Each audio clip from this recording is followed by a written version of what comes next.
¿Qué tal, amigos? Un placer saludarles hoy, usurpando el lugar de la gran Cristina Seguí, que es quien debería estar haciendo esta entrevista y que por un asunto familiar hoy no puede estar con nosotros.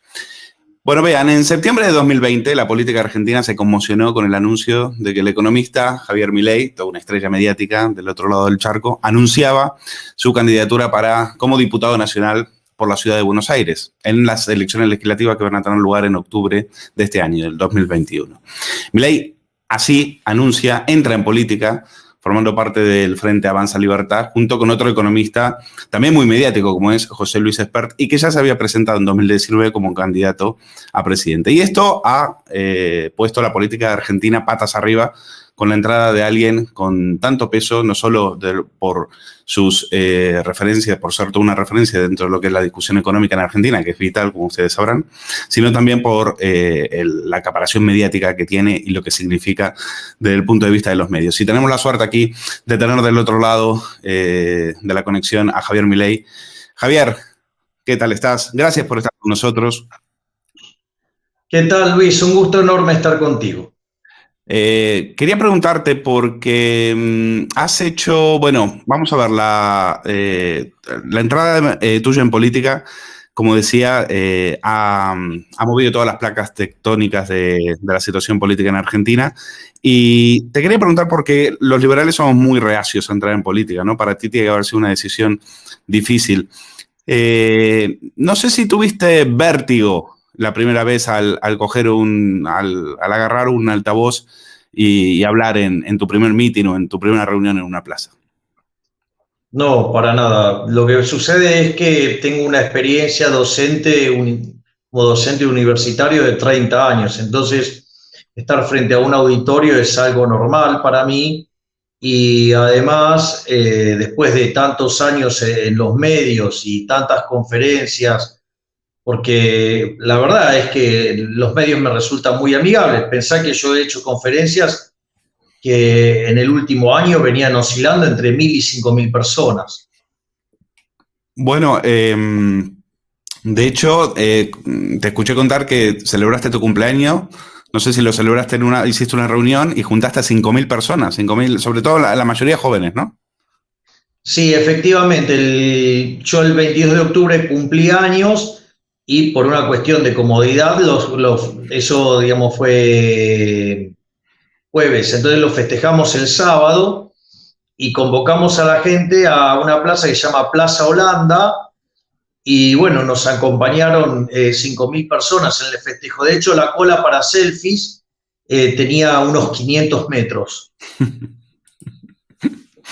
Bueno, ¿y eso cómo se traduce, Javier? Porque, vamos a ver, Espert, que lleva muchos años también en esto y se presenta en el 2019 como un candidato, y digamos que el resultado es más bien discreto, ¿no?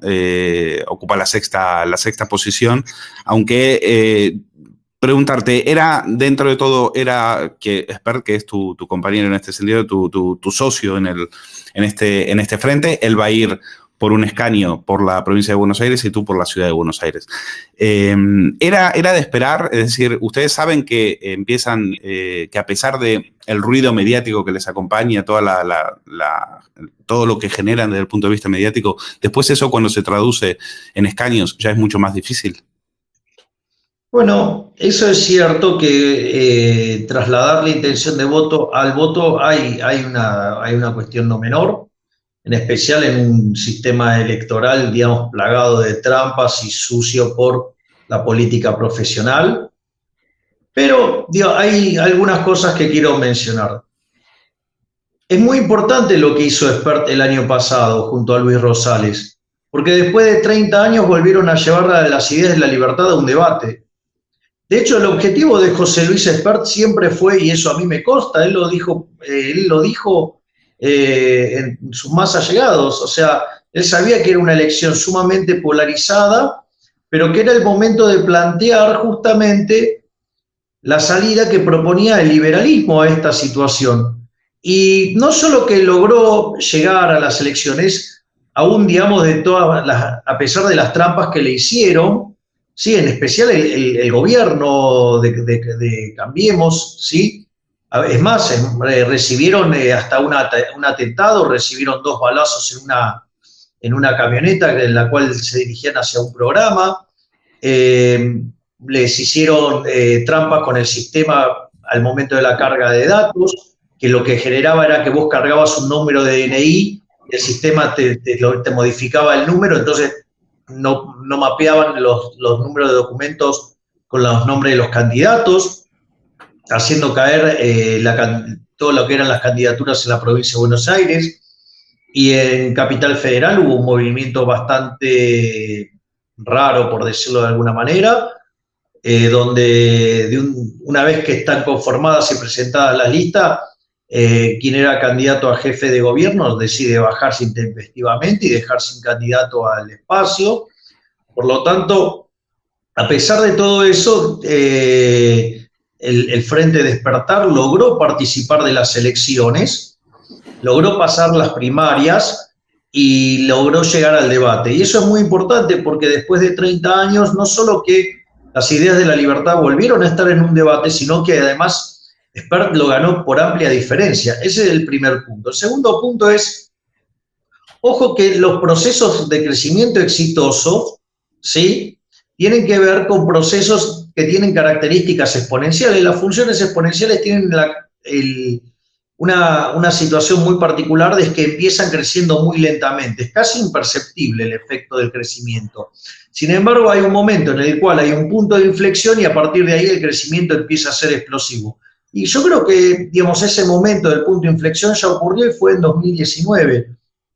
Aparte, preferencia revelada, si estuviéramos midiendo poco, ¿por qué crees que nos está entonces atacando tanto la gente de Juntos por el Cambio como la gente del Frente de Todos? Si no midiéramos, ¿por qué se van a estar ocupando? ¿O será que efectivamente las encuestas muestran la realidad, que el 15% de la población está eligiendo a los libertarios, y no solo eso, sino que además, cuando vos vas al segmento de los más jóvenes, esa preferencia ya pasa al 30%? Y Javier, si te estamos entrevistando es porque esa expectación que generáis en Argentina llega también aquí a España. Es evidente que tu entrada en política ha generado una sensación, y de eso queríamos hacernos eco en esta entrevista. ¿Con quién competís? ¿Quién, digamos, a quién le vais a tú has puesto Juntos por el Cambio, por ejemplo, es decir, ¿qué reacción ha habido en el macrismo? ¿De dónde va, dónde está vuestra bolsa de votos? Mira, yo creo que la principal bolsa de votos nuestra es el antisistema. Hoy el 70% de la población argentina odia a los políticos, y lo bien que hace. Si son unos estafadores, si son unos ladrones, si lo único que promueven son ideas que hunden más a la gente. Por lo tanto, digamos, o sea, nuestra bolsa de votos es el antisistema. Obviamente que en Argentina está tan corrido el arco a la izquierda que ser liberal es un revolucionario. Pero, digamos, a ver, en Argentina hay que todavía explicar que la inflación es siempre y en todo lugar un fenómeno monetario. Y cuando vos escuchás al presidente, Alberto Fernández de Kirchner, alias el títere, o también Fantoche, digo, te das cuenta que está rodeado de economistas de pésimo nivel, que tienen cualquier explicación esotérica con tal de no hacerse cargo, que es culpa del gobierno la inflación. Entonces, la realidad es, nosotros somos el antisistema porque la grieta es una falsa grieta. Macri y los Kirchner han sido socios. De hecho, la jugada que hizo en el 2011 Mauricio Macri ha sido una prueba, digamos, clara de su sociedad con los Kirchner. Por lo tanto, y además, si vos te fijas, todas las leyes y todas las cosas que impulsó el Frente de Todos a lo largo de este año, incluido encerrar a la gente, fue fuertemente apoyado y aplaudido por la gente Junto por el Cambio. Por lo tanto, es una falsa grieta, es una falsa oposición, ¿sí? Y en realidad la verdadera grieta es entre los políticos profesionales, que son unos ladrones, que son unos parásitos, que son unos inútiles, que son gente que le arruinan la vida al pueblo, contra, digamos, los honestos que vivimos de nuestro trabajo, de servir al prójimo con bien mejor calidad, un mejor precio. Por lo tanto, digamos, o sea, lo que hay que hacer es ayudar a las personas a que descubran, ¿sí?, que efectivamente estamos frente a un grupo de delincuentes y que lo que hay que hacer es una apuesta por el antisistema. Y las encuestas, o sea, nosotros tenemos en promedio, hoy tenemos un 15% de intención de votos a nivel nacional. Y eso, digamos, o sea, si llegara a generarse una situación económica que se complique aún más, teniendo en un espacio a los dos mejores economistas de la Argentina, evidentemente, y reconocido por la gente eso, bueno, será, digamos, un motivo para lograr traccionar todo ese voto antisistema también.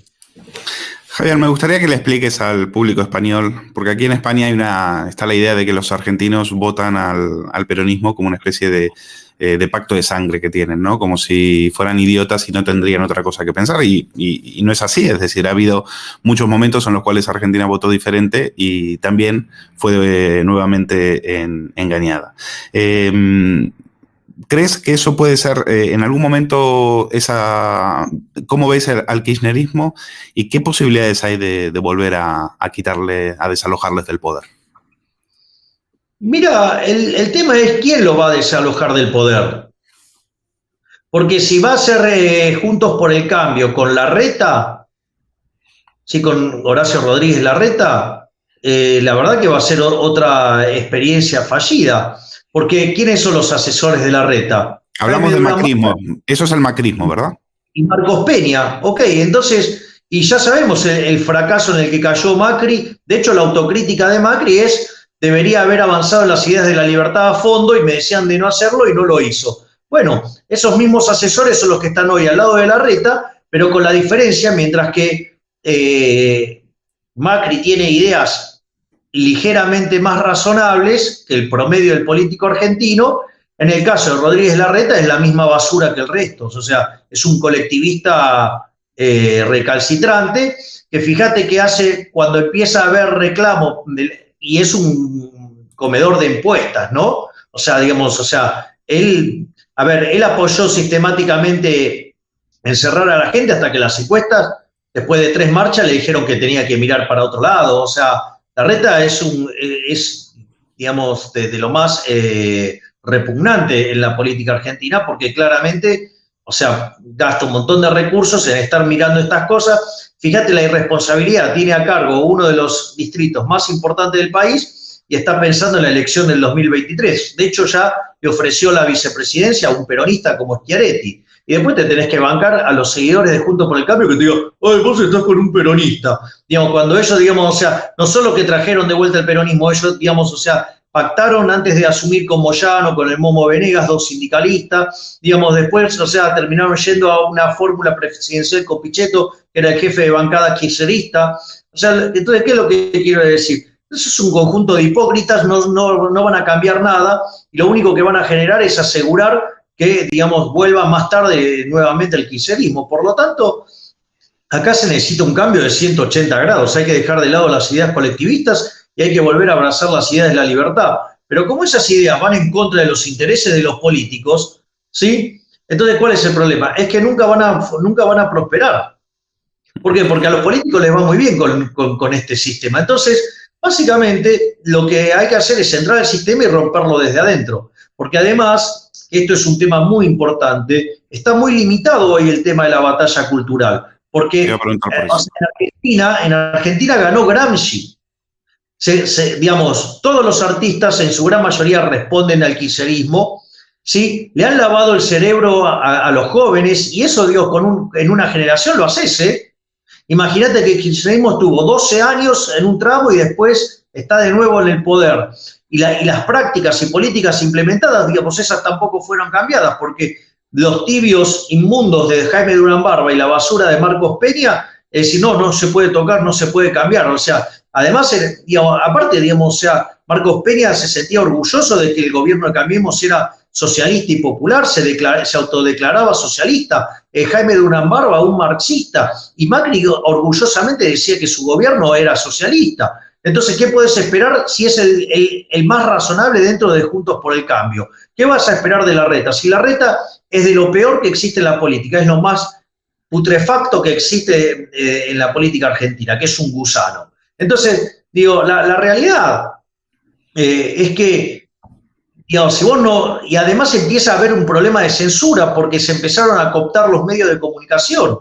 Entonces, los lugares que vos tenés para ir a expresar las ideas se empiezan a achicar sustancialmente. Entonces, la verdad es que la batalla cultural se está agotando y ese conjunto de cosas fueron las que hicieron que yo me decidiera entrar en política. Y en lugar de ir a un lugar donde yo sabía que iba a tener un cargo seguro, decidí meterme en un lugar con el que estoy en comunión con las ideas. Por eso me junté con José Luis Esper y no, digamos, o sea, con el socialismo amarillo, digamos, que en el fondo son capaces de hacer cualquier cosa con tal de conseguir votos, llegar al cargo. De hecho, yo los llamo Juntos por el Cargo, o sea, porque lo único que les importa es el cargo. O sea, y se arrastran de manera miserable para eso. Entonces, sinceramente, pero yo, digamos, o sea, prefiero tener menos votos, pero con una opción liberal donde decimos lo que pensamos y lo planteamos abiertamente, a tener que ir a un espacio repugnante, digamos, o sea, donde todo lo hacen con culpa y además está dominado por socialistas y marxistas que después, al momento de tomar decisiones, no te dejan avanzar hacia las ideas de la libertad. Entonces, sinceramente, no vale la pena. Y de hecho te digo, porque estaba por mencionar el tema de Larreta, vos fijate esa basura asquerosa que es gusano, repugnante que es Larreta. Para tratar de mostrarse amigable con la propiedad privada, hizo un hilo de Twitter con 5 tweets. Y había 2 que se contradecían con los 3 anteriores, o sea, ni siquiera tiene consistencia, o sea, es alguien que es tan colectivista que ni siquiera, digamos, o sea, sabe mantener un discurso coherente respecto a la propiedad privada. Y eso después, al momento de hacer política económica, se nota. ¿Por qué? Porque en el fondo, cuando te tienen que meter la mano en el bolsillo, lo hacen. De hecho, el gobierno de Macri lo hizo. Subió los impuestos porque puso la renta financiera, aumentó la cantidad de ministerios, cercenó libertades individuales imponiendo un cepo, ¿sí? Puso la ley de góndolas, con lo cual fue contra la propiedad privada. Ya estando en la oposición mandó la ley de alquileres, la ley del teletrabajo. O sea, todas medidas bien antimercado. Por lo tanto, yo te diría, lo primero que nosotros tenemos para ofrecerle a la sociedad es que no vamos a ir contra las libertades individuales, que jamás vamos a votar subas de impuestos, ¿sí? Y que jamás, digamos, iremos contra la propiedad privada. O sea, eso ya es un avance fenomenal para una supuesta oposición que lo único que hace es destrozar lo poco que queda de capitalismo en Argentina. Te quería preguntar por la batalla cultural y el tema de los medios, porque aquí en España, en las redes sociales, la persecución contra las ideas liberales, contra las ideas de la libertad, es continua. Ya a partir de ahora se han quitado la careta. La semana pasada han arrancado las campañas de las catalanas y ese mismo día le cierran la cuenta a Vox, por ejemplo, sin mayor explicaciones. ¿Cómo estáis de apoyos mediáticos en Argentina? ¿Qué papel está jugando Clarín, por ejemplo, que durante la etapa del kirchnerismo tenía una relación muy tirante con Cristina? ¿Qué apoyos tenéis? Clarín y sigue apostando fuertemente a Juntos por el Cambio. O sea, a la falsa oposición. ¿La Nación? La Nación tiene una posición, te diría, más antikirchnerista. Entonces ahí hay espacio para gente antikirchnerista que, digamos, no es de Juntos por el Cambio. O sea, la Nación a mí me da espacio. O sea, hay algunas de las personas, o sea, me dan muy buenos espacios. Igual ha habido cambios y es muy probable que algunos periodistas, o sea, obviamente no me van a convocar. ¿El kirchnerismo de Alberto Fernández metió mano en los medios, Javier? Sí, de hecho están comprando medios de comunicación para justamente cercenar la opinión de los disidentes. ¿Televisiones queda alguna? ¿Alguna libre? No. Las televisiones están compradas también. Sí.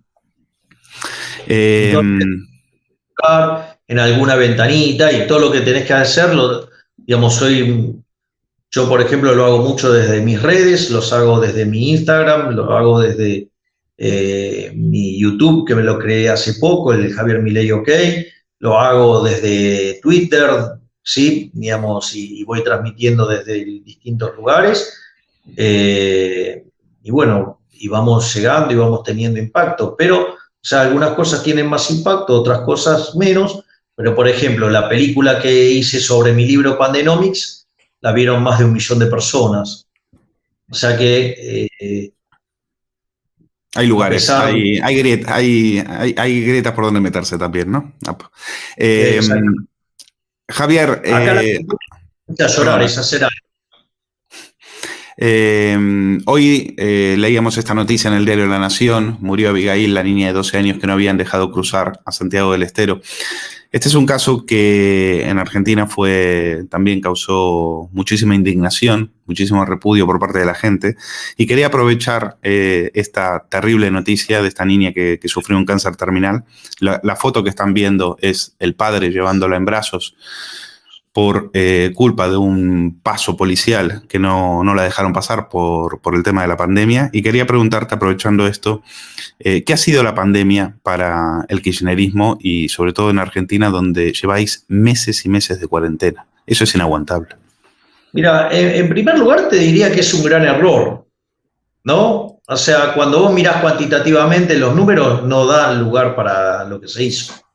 O sea, a nivel mundial estoy hablando. O sea, la Organización Mundial de la Salud amenazó con una nueva peste española, una nueva fiebre española, que es la fiebre española que arranca a finales de 1918 y termina en inicio de 1920, digamos, infectando a un tercio de la población del planeta, llevándose la vida del 2% de la población mundial.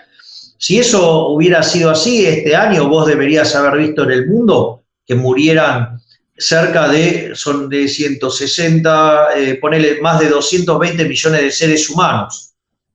Bueno, eso no pasó. Es más, o sea, la Organización Mundial de la Salud le erró por 200-1. Por lo tanto, si vos tomás el trabajo que hizo Barro con Ursúa y Wen, vos podés hacer el contrafáctico y darte cuenta que el 99,5% de lo que cayó la tasa de crecimiento del PBI obedece a las cuarentenas cavernícolas impulsadas desde la Organización Mundial de la Salud. Y Argentina, digamos, fue el peor de todos, porque además hizo la cuarentena más profunda y más larga del mundo. Sin embargo, Argentina no solo que cae su PBI en el 2020, terminó cayendo el triple que el resto del planeta Tierra, sino que además Argentina estuvo entre los 5 países con mayor cantidad de muertos por millón de habitantes. Y todo porque los políticos ladrones no quisieron dejar de robar, porque básicamente el modelo CIR, que es la forma en la cual se combaten las pandemias, ¿sí?, con evidentemente sus versiones mejoradas, ahí lo que vos tenés es que Argentina, del método científico, o sea, del método CIR, o sea, susceptibles, infectados y removidos, lo único que usó fue el nombre.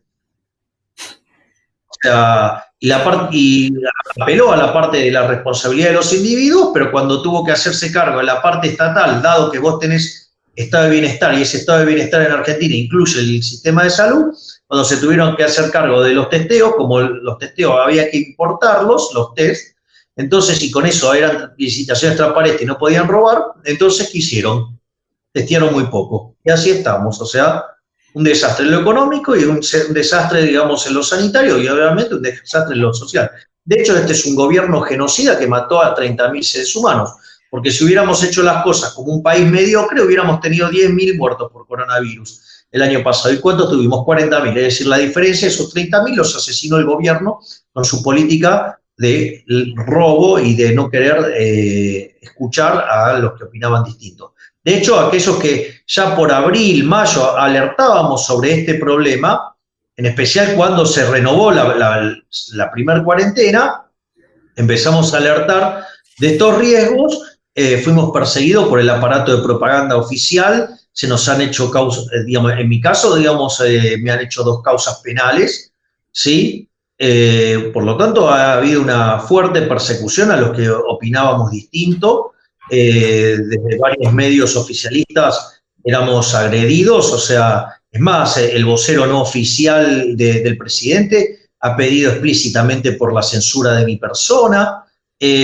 Bueno, y lo que uno nota de eso, yo en mi libro Pandenomics, yo lo explico en la parte 3, hay toda una parte vinculada, un capítulo vinculado al miedo y el avance sobre las libertades individuales, y muestro que el coronavirus es una excelente oportunidad para que aquellos políticos con perfil totalitario o, digamos, vocación totalitaria avanzaran sobre las libertades individuales. Bueno, el kirchnerismo es eso, por lo tanto, digo, no deberíamos sorprender que hayan avanzado del modo que lo hicieron sobre las libertades individuales. Aquí es igual, el sanchismo es exactamente lo mismo que en España. Un año de pandemia, llevamos una tercera ola, casi 90.000 muertos, 11% de caída del PIB y una economía que llevará años en reconstruirla. Ellos siguen a lo suyo, eso sí. Y cualquier voz disidente, como puede ser la tuya o la nuestra, inmediatamente tiene que ser callada. Quiero preguntarte también por el tema de el futuro económico de Argentina, porque tú dices que Argentina va a ser una gran villa miseria dentro de poco tiempo y preguntarte precisamente por eso, cómo está, si los índices de pobreza siguen al alza y qué se puede hacer contra eso. A ver, la pobreza en Argentina ya supera el 50%. Es más, la indigencia, la gente que ni siquiera le alcanza para comer, supera el 10% de la población. O sea, un país que produce alimentos para más de 450 millones de seres humanos, no le puede dar de comer a todos los argentinos, que son 45 millones. De hecho, tiene 4,5 millones de argentinos que no les alcanza para comer. O sea, hay gente en Argentina que no le alcanza para comer. Entonces, además, 2/3 de la población, de los chicos, también están debajo de la línea de la pobreza y tienen serios problemas de alimentación.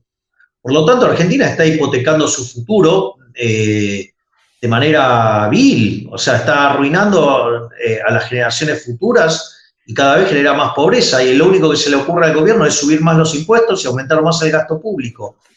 Y lo único que hace es generar cada vez más miseria. Entonces, la realidad es que en los últimos 37 años, que desde que hay democracia, a todo el mundo le ha ido peor, salvo a los políticos, los cuales se han vuelto millonarios. Entonces ahí el problema está claro, el problema son los políticos y hay que ir contra los políticos. O sea, por eso yo soy bien áspero ahí y digo que, digamos, hay que sacarlos a patadas sobre el lugar donde se sientan. En el culo, quería decir. Patadas en el culo, sí, exactamente. Bueno, te quiero preguntar por si te ha tocado dar un meeting en una villa miseria, es decir, lo que aquí serían en un poblado de chabolas. No sé si has pasado y cuál sería, si lo hicieses, ¿cuál sería tu mensaje? ¿Cuál sería tu lema en ese sentido, en ese caso? A ver, está bueno, porque así también lo ligo con la pregunta anterior, porque la realidad es que Argentina, o sea, ya no crece desde el 2010, ¿no? O sea, y Argentina invierte muy poco, en Argentina no se respeta el derecho de propiedad para el que ahorra, no se respeta el derecho de propiedad para el que invierte. Y la única forma que vos salís de la pobreza es creciendo. Y para crecer tenés que invertir y aumentar el stock de capital per cápita, pero para eso, digo, tiene que ser rentable la inversión. Y con la presión fiscal que tiene Argentina, con el gasto público que tiene Argentina, eso es imposible. Entonces, si Argentina no hace una reforma estructural de lo que tiene que ver con el Estado, achicar el gasto público, bajar los impuestos que golpean sobre la oferta principalmente, reestructurar todo lo que tiene que ver con el gasto público, cambiar las leyes laborales, porque el 30 y pico, casi el 40% de la población que trabaja está en el mercado en negro. Bueno, y si no Argentina no se abre al mundo, digo, cada vez Argentina va a ser más pobre, porque la única forma que el hombre descubrió para salir de la pobreza se llama capitalismo. Pensá que cuando arrancó el capitalismo, el 95% de la población del planeta Tierra, que en aquel momento eran menos de 1.000 millones de seres humanos, el 95% vivía con menos del equivalente de $1 diario. Y antes de llegar la pandemia, con 7.800 millones de seres humanos en el planeta Tierra, solamente el 5% estaban debajo de la línea de pobreza extrema. Entonces, digo, hay salida, la salida es el liberalismo, ¿sí? La salida es abrazar la idea de la libertad, y cuando yo voy a los barrios carenciados, justamente les llevo este mensaje. les llevo el mensaje de lo importante que son las instituciones del capitalismo, ya sea la propiedad privada, la libre entrada y salida, la no intervención violenta del gobierno, la cooperación social, la división del trabajo, ¿sí? ¿De qué es esto de si nos podemos poner de acuerdo con la definición de lo que es el liberalismo, que es el respeto irrestricto del proyecto de vida del prójimo, la no agresión, ¿sí? El respeto del derecho a la vida, bueno, o los grandes, digamos, que son los dos derechos naturales, que son el derecho a la vida y el derecho a la libertad, y el derecho adquirido, si vos querés, que es la propiedad privada. Por lo tanto, uno tiene que ir y contar estas ideas, y lo que uno ve es que, y esto es lo que pone muy nervioso a la clase política, es que nosotros tenemos mucho impacto sobre los jóvenes y sobre segmentos vulnerables que jamás imaginarían que entrarían a la ciudad de la libertad, pero afortunadamente y gracias a Dios la gente está despertando y está tomando conciencia que si Argentina tiene futuro, ese futuro es liberal. Es decir, no son víctimas del capitalismo, son víctimas de la ausencia del capitalismo. Son víctimas del Estado directamente. Es decir, todas esas personas hundidas en la más extrema pobreza y miseria que es Argentina, Dios, es absoluta y total responsabilidad de la presencia nefasta de ese enemigo que es el Estado. ¿Tenéis, Javier, para ir terminando, ¿tenéis algún, dentro del punto de vista fuera de Argentina, tenéis algún tipo de alianza ahí? ¿Cuáles dirías que son los partidos que más hermanados están con vosotros, si es que hay algunos? Bueno, fuera de Argentina nosotros estamos en contacto con todos los partidos libertarios del resto de Latinoamérica. Es decir, y recientemente tuve un contacto con el Partido Libertario de Estados Unidos. Así es que te diría que todo lo que es, bueno, desde Estados Unidos para abajo, contactos con todos, y obviamente que estoy en contacto con algunas personas de España. Así es que igual estoy más vinculado a organizaciones académicas, a instituciones académicas, pero yo recientemente he firmado la Carta del Disenso, o sea, la Carta de Madrid, o sea, me alineé con la Fundación del Disenso. Así que claro. Bueno, por eso sí que no es que digo, o sea, y conozco bien el trabajo de Vox y me parece interesante cómo, fíjate que arrancó con muy poquito y mira ahora. O sea, sí, no, las posibilidades de Javier están ahí. Aquí hemos visto fenómenos parecidos, tanto de un lado como del otro. Gente mediática que después acabó con decenas de escaños en el Congreso, con lo cual vosotros ahí tenéis muchísimo recorrido. Y sí, aparte, quiero hacer una aclaración, no es que uno es mediático porque es mediático. O sea, yo, digamos, o sea, tengo 52 artículos académicos, 16 libros. Tengo 30 años de experiencia universitaria, de docencia universitaria, o sea, más de 500 artículos de divulgación en medios importantes tanto a nivel local como internacional. Por lo tanto, o sea, no es que uno, digamos, se cayó de un paracaídas. Pero Javier, déjame decirte una cosa. Para mí hay un antes y un después en el liberalismo, en lo que es después de tu... Porque es la primera vez que un liberal en las televisiones conecta de una forma tan fuerte con una parte de la población. Hasta ese momento, mientras lo que yo vi como liberal expatriado argentino, lo que había en ese momento era mucho académico y poca gente que quisiera pisar el barro y que quisiera conectar con... Y no conectábamos con la gente. No, hablábamos de externalidades, hablábamos de polladas y no llegábamos a hablar de lo que le interesaba a la gente. Y yo creo que a partir de que tú empiezas a explicar la economía y empiezas a anunciar lo que va a venir, simplemente no porque tenías la bola de cristal, sino porque veías con análisis económico lo que estaba pasando, a partir de ahí la gente empezó a creer más en estas ideas. Corrígeme si... Bueno, a ver, yo lo que creo es que se dio un momento histórico que había lugar para un estilo confrontativo, o sea, tal cual lo señalás vos, Luis, es decir, los grandes popes del liberalismo que hoy critican tanto mis formas y todo a nivel doméstico, son los que encontraron la plena ebullición de los 90, con las ideas de la libertad creciendo y las convirtieron en una vergüenza, en una intención del voto de menos del 0,1%, hicieron que, digamos, la gente sintiera vergüenza de ser liberal, Y bueno, digamos, o sea, y esas son las personas que más me critican casualmente. Es más, a algunos de ellos hasta les molesta que yo haya popularizado las ideas porque sostienen, digamos, que son para un claustro académico y para una élite. O sea, por eso, digamos, o sea, es más, en algunos de ellos hasta se nota cierto desprecio por los segmentos más vulnerables. Entonces, digamos, con gente así, ¿cómo querés avanzar? O sea, son un pelotazo en contra, o sea, son la propia base del fracaso de las ideas. Justamente estos que critican tanto son los mismos que hundieron a las ideas. Eso por un lado. Por otro lado es, en mi caso particular, digo, yo creo que lo que resulta atractivo es, por un lado, mi pasado de cantante de rock and roll, que hace que tenga una presencia así más tipo un rockstar que un economista.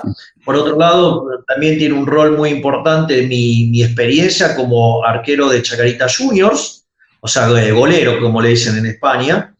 Y eso implica una personalidad muy fuerte. Pensá que de los 11 jugadores es el que se viste distinto, el que la puede jugar con las manos, el que tiene, digamos, un entrenamiento distinto.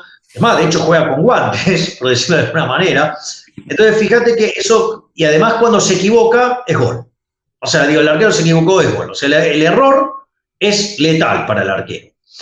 Y con lo cual eso, digamos, te hace una persona muy combativa, o sea, con mucha personalidad y que estás dispuesto a soportar cualquier cosa, por decirlo de alguna manera, y soportás cualquier tipo de presión.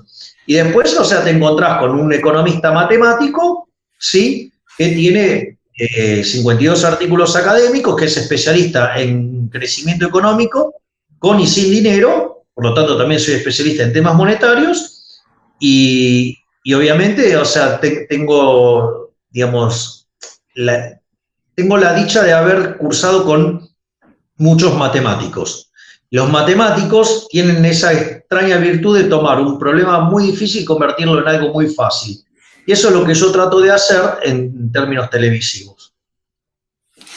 Sí, y lo has conseguido, Javier. De eso no cabe ninguna duda, y de ahí el éxito que tuviste tú y que tuvo también José Luis Espert. Y les deseamos muchísima suerte de aquí a octubre a esas elecciones, y que, bueno, hemos visto la foto vuestra en Mar del Plata. Es la verdad que estaba muy bonita, y espero que, bueno, están en la costa en este momento haciendo campaña. No, ya terminamos la fase de la costa, así es que ahora próximamente tenemos que viajar a Córdoba, a Mendoza y a Santa Fe.